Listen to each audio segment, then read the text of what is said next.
ఒక విషయం ఏంటంటే మీకు అక్కడి నుంచి ఇక్కడ దాకా చెప్తాను, ఒక 5 నిమిషాలు చెప్పండి. 5 నిమిషాలు టైమా? సరే, ఓకే, రైట్. మీరు మన చెప్పండి. వీరు అడిగినటువంటి ప్రశ్నలకు, వారు అడిగిన ప్రశ్నలకు, వారు అడిగిన చెప్పాలి, ప్రశ్నలకు, మీరు సమాధానం. అడిగిన ప్రశ్నలకు తొందరగా సమాధానం చెప్పండి. చెప్తాను. వన్ పాయింట్ వైజ్ చెప్తా, నన్ను ఇంటరప్ట్ చేయకండి. ఓకే, ఎవరు ఇంటరప్ట్ చేయాలి? ముఖ్యమంత్రులను మార్చే సంస్కృతి కాంగ్రెస్ పార్టీలో ఉంది అని ఏదైతే దుష్ప్రచారం ఉందో, దుష్ప్రచారం అనే చెప్తున్నా. దీనికి కారణం ఏంటంటే పార్టీ తన యొక్క స్కిన్ని కాపాడుకునే ప్రయత్నం చేస్తుంది. ఇవాళ భారతదేశంలో ఉన్నటువంటి పార్టీలు, రామ్ గోపాల్ గారును ఒకసారి లిస్టు తీసుకోమనండి. దాంట్లో కాంగ్రెస్ నుంచి విడిపోయిపోయిన వాళ్ళు ఎంతమంది?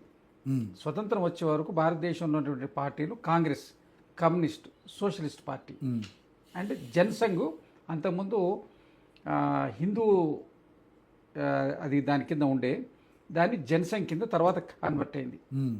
వాళ్ళు తప్ప ఈ నాలుగు కోణాలు తప్ప మిగిలింది ఏది కూడా లేదు. ఇప్పుడు వచ్చినటువంటి, ఇప్పుడు ఉన్నటువంటి పార్టీలో 70% పార్టీలు కాంగ్రెస్ పార్టీ నుంచి పోయినటువంటివి. అన్ని పిల్ల పార్టీలు అంటారు. పిల్లపై 70%, నేను చెప్పి 60 to 70% కొద్దిగా అటు ఇటుగా.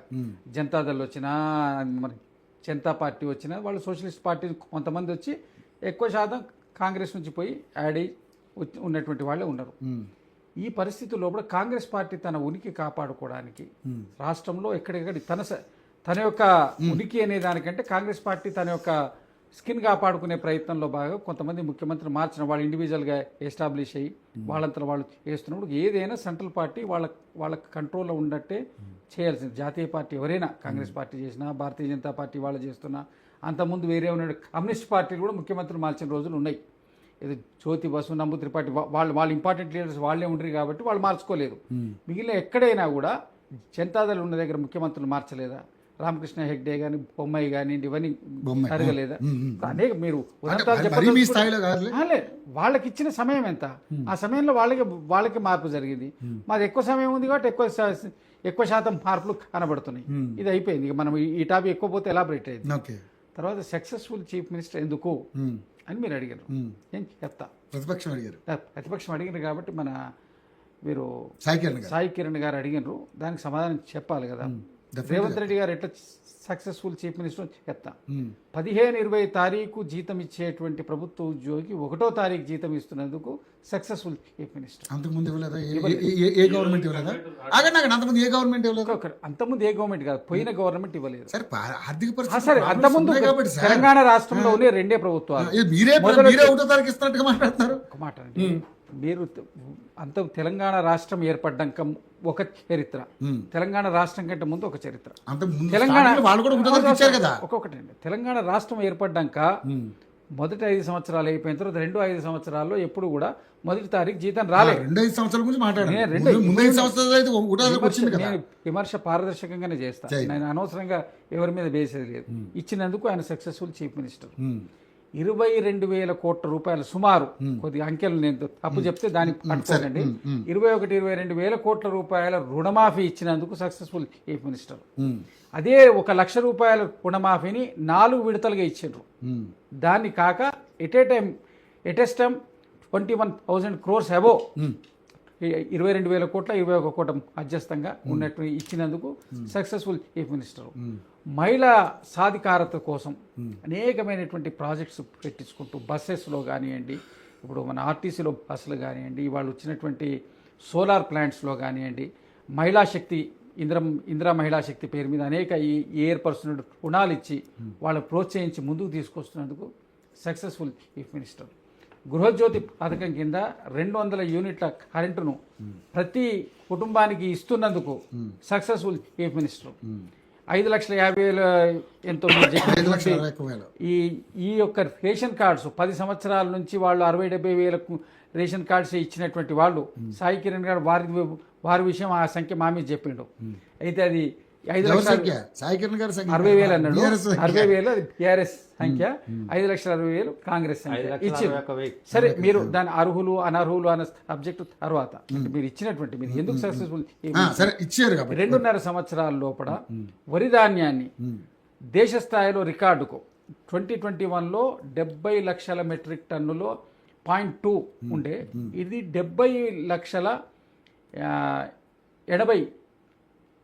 70,80,000 మెట్రిక్ టన్నుల ధాన్యాన్ని పోయిన సీజన్లో పర్చేజ్ చేసిండ్రు. ఆ రికార్డు మీరు ఆ రికార్డు బ్రేక్ చేసిండ్రు. ఈసారి 90 లక్షలు అన్నారు. 90 లక్షలు టార్గెట్ పెట్టుకున్నారు. 1,00,000 టన్నుల పైన. డిస్కషన్ లో మాట్లాడాము, కోటి టన్నులు అన్నారు. నేను డిస్కషన్ లో మాట్లాడాము. దాదాపుగా 50 లక్షల పైచిలకే వీళ్ళు ఆల్రెడీ కొన్నారు. ఒక్క నిమిషం ఇంకా అప్డేట్ రాలే మనకి. మీకు చెప్తా.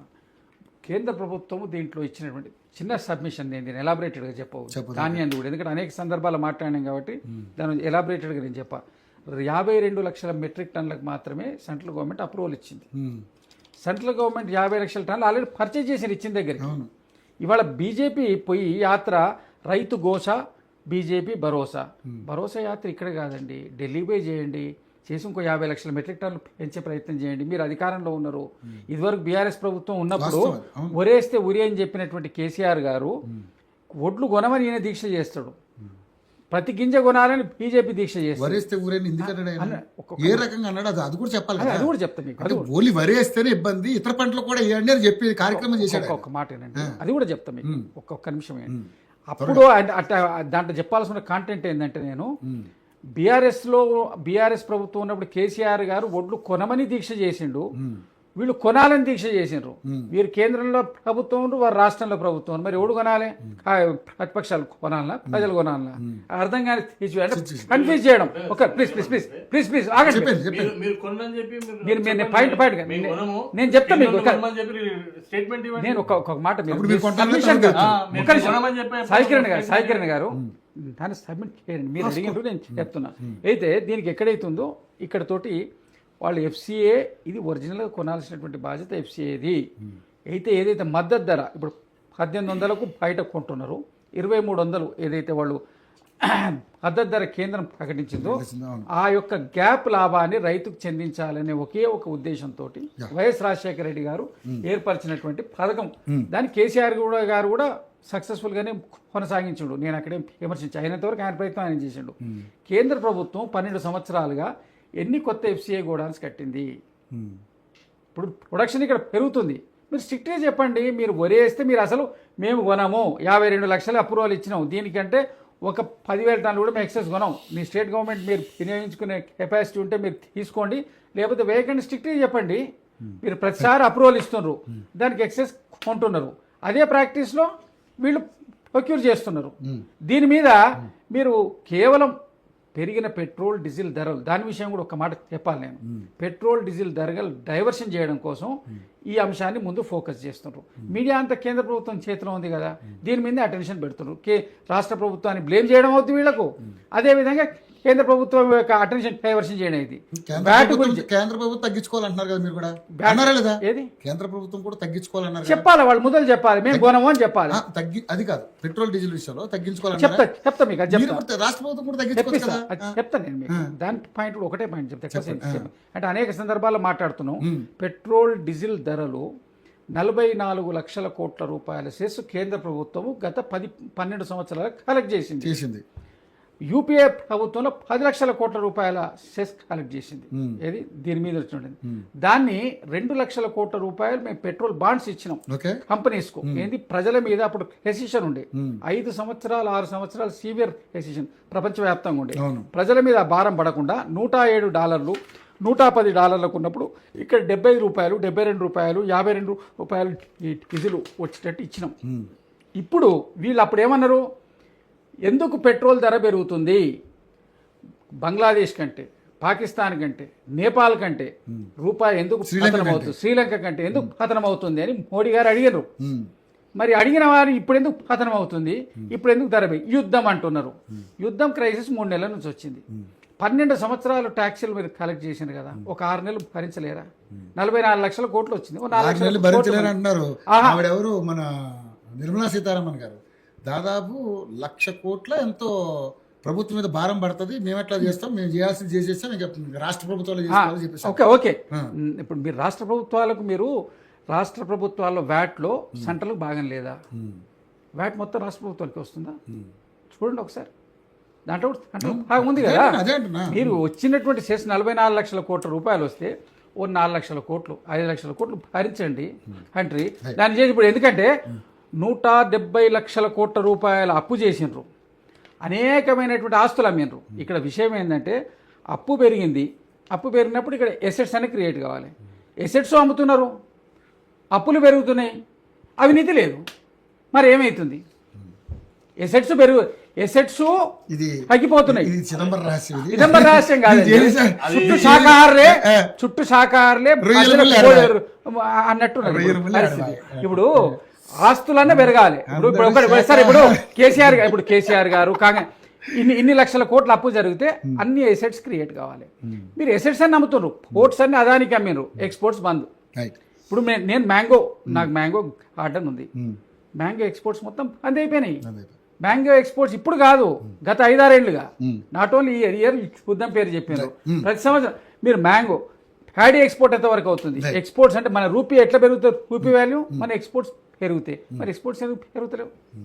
ఇవాళ మీరు బంగారం కొనొద్దు, డీజిల్ కొనొద్దు, ఇవన్నీ చేశారు కాబట్టి ముఖ్యమంత్రి గారు సక్సెస్ అంటారు. ఇవన్నీ చేయడమే గాక ఈ రెసిషన్ టైంలో కూడా ఈ రాష్ట్రాన్ని ఇంత పకడ్బందీగా మెయింటైన్ చేస్తున్నారు కాబట్టి ముఖ్యమంత్రి గారు సక్సెస్. ముఖ్యమంత్రి గారు సక్సెస్ ఇంకోటి ఏకాభిప్రాయం, వేదిక అందరు ఏకాభిప్రాయం, ఏకాభిప్రాయం. ఒకసారి ముఖ్యమంత్రి గారు అంటే రేవంత్ రెడ్డి గారు సక్సెస్ఫుల్ సీఎం ఇన్ తెలంగాణ అవునా కాదా అనేది ఒకసారి మీరు పోల్ పెట్టండి. మీరు ఆల్రెడీ పోల్ పెట్టండి, చూద్దాం. ఈ డిబేట్ అయ్యేలోపు మరి ఆ పోల్ ఎంతవరకు వస్తుందో చూద్దాం, మనం చేద్దాం. రైట్, సరే, ఆయన సక్సెస్ఫుల్ ముఖ్యమంత్రిగా రేవంత్ రెడ్డి గారు అభివర్ణిస్తున్నారు. సరే, నిజంగానే ఆయన చెప్పిన వాటిలలో కరెంటు కావచ్చు, మహిళలకు ఇస్తున్నటువంటి ఫ్రీ బస్ కావచ్చు, గృహజ్యోతి కింద ఏదో దీపం 200 యూనిట్లు, అదేవిధంగా గ్యాస్ సిలిండర్ అయితే వస్తున్నాయండి. వాళ్ళ ఆధారాలు అనుసంధానం లోపం తప్ప. నేను మీ కరెంటు గురించి అన్నారు, నేనేం మాట్లాడలే. గ్యాస్ గురించి మాత్రం మాట్లాడతా. డెఫినెట్లీ గ్యాస్ ఎవరికి రావట్లేదు. మీరు 100 మందిలో 20 మందికి వస్తుంది, 80 మందికి రావట్లేదు. ఇప్పుడు ఏం చేసిందంటే 20 మందికి కూడా రావట్లేదు, 10 మందికే వస్తుంది. ఇప్పుడు గ్యాస్ అనుసంధానం కరెక్ట్ గా ఆధార్ చేసిన వాళ్ళకి వస్తుంది. కొంత ల్యాబ్స్ ఉన్నది, ఆ ల్యాబ్స్ కూడా వాళ్ళకి కవర్ చేస్తారు. గ్యాస్ రావట్లేదు, 2500 లేదు, మహిళలకు 2500 లేదు, నిరుద్యోగ భృతి లేదు, అదేవిధంగా 4000 పెన్షన్ లేదు. ఇంకోటి ఇప్పుడు మీరు ఏదో హెల్త్ కార్డులు ఇస్తున్నారు. ఎందుకు సార్? ఎవరైనా అడిగారు మిమ్మల్ని? ముందు మీరు ఫిల్ఫిల్ చేయాల్సింది ఏంటి? 6 గ్యారెంటీ ఫిల్ఫిల్ చేయండి. ఇప్పుడు హెల్త్ కార్డు ఇవ్వడం అనేది ఏంటండి, ఇవ్వండి. ఇప్పుడు మీరు అడిషనల్ గా మీరు తులం బంగారం ఇస్తున్నారా? రాజీవ్ ఆరోగ్యశ్రీ పెట్టినప్పుడు మేము మేనిఫెస్టోలో పెట్టినామా? పరిపాలనలో ఉన్నప్పుడు అవసరాన్ని బట్టి రైతు బంధు పెట్టినప్పుడు ఆయన కేసీఆర్ గారు మేనిఫెస్టో అవసరాలను బట్టి కొన్ని స్కీమ్స్ జనాల రిక్వైర్మెంట్. తులం బంగారమైనా 2500 రూపాయల పెన్షన్ అయినా నిరుద్యోగ భృతి అయినా మేము ఇంకా షార్ట్ పీరియడ్ లో దాన్ని కూడా ఇంప్లిమెంట్ చేస్తాం. అన్ని చేయొచ్చు. అందరూ రెడీగా ఉండండి బంగారం నిజంగా చేస్తే అది పెళ్లి చేసిన వాళ్ళకు. మేము కూడా రేవంత్ రెడ్డి గారు జమ్ అని అంటాం. మేము కూడా ఆ రోజు కూడా వస్తుంది జమ్ అని మీరు అందరు మీడియా వాళ్ళు సాగించే రోజు కూడా వస్తుంది. ఎక్కువ రోజులు ఏం లేదు. ఇప్పుడు ఆయన చెప్పారు కదా పాయింట్లన్నీ. మరి అంటే